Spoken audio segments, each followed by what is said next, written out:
welcome everyone.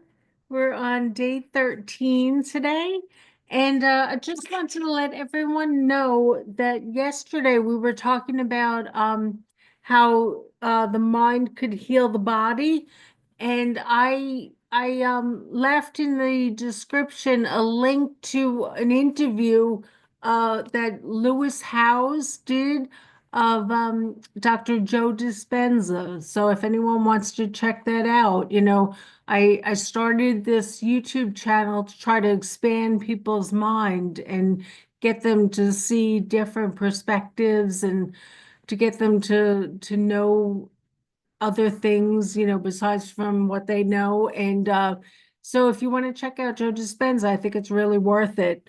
But we will continue with the book, The Game of Life and How to Play It. And we're on the bottom in the PDF in the description, my description, we're at the bottom of page 20. And we'll start. I called on a woman one day who said she was ill from having eaten a poisoned oyster. I replied, "Oh no, the oyster was harmless. You poisoned the oyster. What's the matter with you?" She answered, "Oh, about 19 people." She had quarrels with 19 people and had become so inharmonious that she attracted the wrong oyster. Any inharmony on the external indicates there is mental inharmony. As within, so without, as the within, so the without.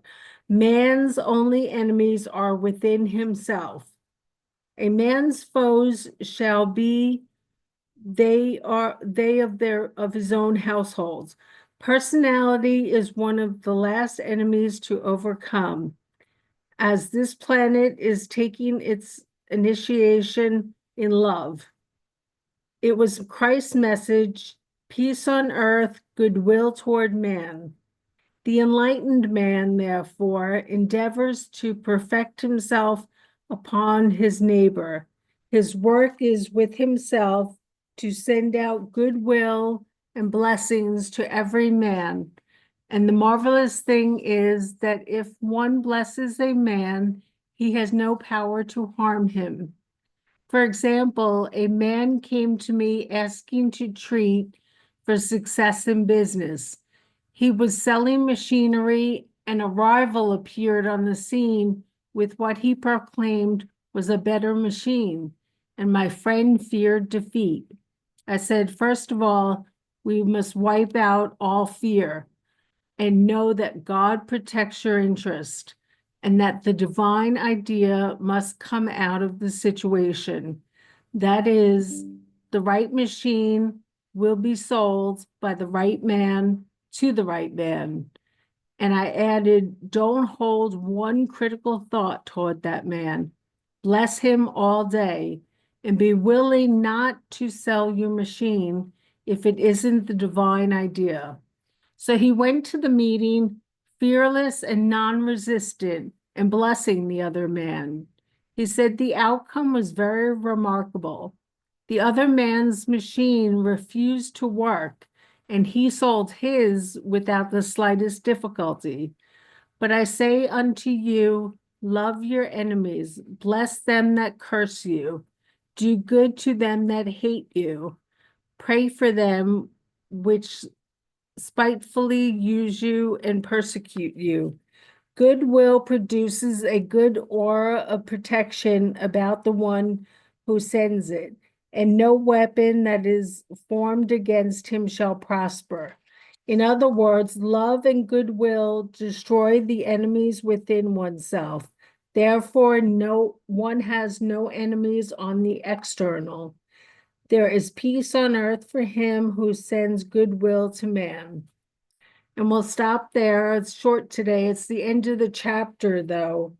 And that is on page 22, I believe. And we'll start the law of non-resistance tomorrow. And what he's talking about here is really great. it's a really important message we have today because I always say he, it's a she, it's Florence Scovel Shinn. Um, she is talking about that you want to send out goodwill towards others, if only just to like keep yourself well, because the more you hate on other people, you're carrying that around in yourself. And it's like that saying, taking poison, expecting the other person to die. It's only eating away at you, literally and figuratively, because your body starts to like break down. It starts to work against itself when you're carrying all this hatred and anger in you, and you could really destroy yourself with that. So it's so important to have goodwill towards others and to keep them in your prayers, and to always just treat people as the way you want to be treated. That's the golden rule or something, to live by. So I totally um promote that and believe in that. And I want to keep alive till I am like 150. So I am going to practice that. I don't want my body eating away at me. Thank you so much for joining me, and I will see you all tomorrow. Have a great night. Bye.